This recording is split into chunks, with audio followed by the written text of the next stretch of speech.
Angalia hii noma bana. Hapa sio mchezo wa PlayStation, sio filter, ni real life kabisa. Msee ipo juu ya Via Ferrata kule China.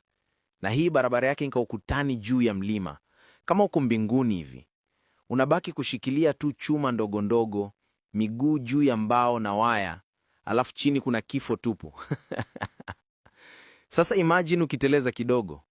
Bro, moyo unakimbia faster kuliko internet ya 5G. Lakini ndio adventure yenyewe.